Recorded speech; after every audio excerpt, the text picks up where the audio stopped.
Shalom. Rabbi Nachman's teachings reached us only by means of his disciple, Rabbi Natan. Rabbi Natan Sternhartz of Nemirov, who recorded Rabbi Nachman's teachings in the last 8 years of Rabbi Nachman's life. Who is Rabbi Natan? He was from a wealthy family in Ukraine. At a young age, he married the daughter of a great rabbi of Ukraine, Rabbi David Tzvi Auerbach. Rabbi Auerbach was a great scholar, was very opposed to the ways of the Hasidim. And he lectured his sons and sons-in-law every day about the importance of keeping away from the Hasidim. But Rabbi Natan felt something was missing. He was learning the sacred texts, Bible, Talmud, Jewish law. He knew what to do, but he didn't feel he was encountering God. He had friends who were Hasidim who said, try going to the great Hasidic masters. They'll show you. And he went to many of them and felt that they were great, but somehow the message wasn't getting across to the disciples. After a great deal of searching, he finally came to the great Rabbi Levi Yitzchak of Berdichev, one of the great lights in our history.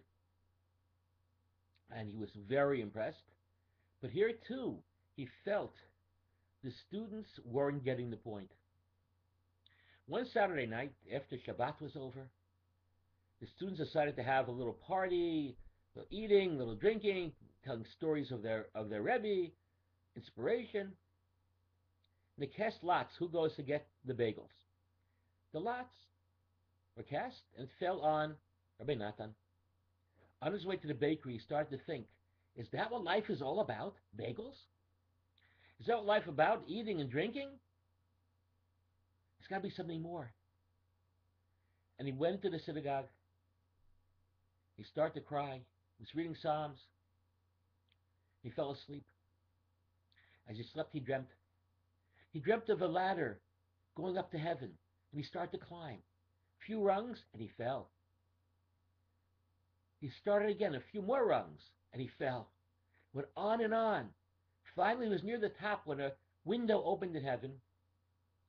We saw a young man with a red beard who said to him in Yiddish, "Droppet sich, der halt sich." Keep climbing, but hold on tight. Rabbi Natan left in the middle of the night. As far as we know, they're still waiting for the bagels. He went back home to Nemirov, and he found a friend of his suddenly very spiritually turned on. He said to his friend, what happened? He said, in the nearby town of Breslov, a new young Rebbe has come in, Rabbi Nachman. I went to him last Shabbat, and I'm so excited. Rabbi Natan said, okay, wow, I want to try. The following Friday, Rabbi Natan went to Breslov. When he saw Rabbi Nachman, he recognized him immediately as the man in the dream. Rabbi Nachman smiled and said, we know each other from long ago. We haven't seen each other in a long time. And Rabbi Natan became Rabbi Nachman's closest disciple for the next 8 years, the last 8 years of Rabbi Nachman's life, from 1802 to 1810. I love this story for several reasons. First of all, he didn't look at the wealth of his father's house or even the learning of his father-in-law. He wanted God. And he went to search. And he found institutions built around great men that somehow didn't reflect the great men. Institutions have a life of their own. He kept seeking. And he dared to dream. Many people don't dare to dream. Their spirituality often reflects just what everybody does. But the fact is, we read in the Bible, in the Song of the Sea, that Moses sings, this is my God, and I will glorify him. the God of my fathers, I will extol him. God has to be not only the God of our fathers, but also my God, your God. And often we need people to teach us how to find that, how to make that connection. And the Kabbalah teaches that souls come back over and over again, often in the same relationships, husband and wife, teacher and disciple. So Rabbi Nachman said, oh yes, this is not a new story, it's an old story. Moses and Joshua, the Rabbi Isaac Luria, the student of Rabbi Chaim Vital. There are always great teachers and great students. Students have to be open to reflect.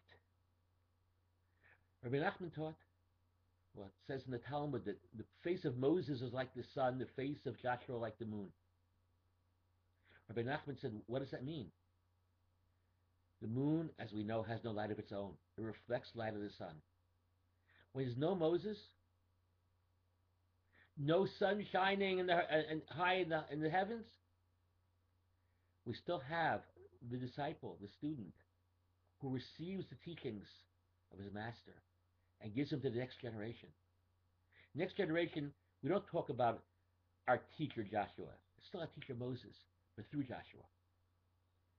And through the teachings of Rabbi Natan, we have the teachings of Rabbi Nachman.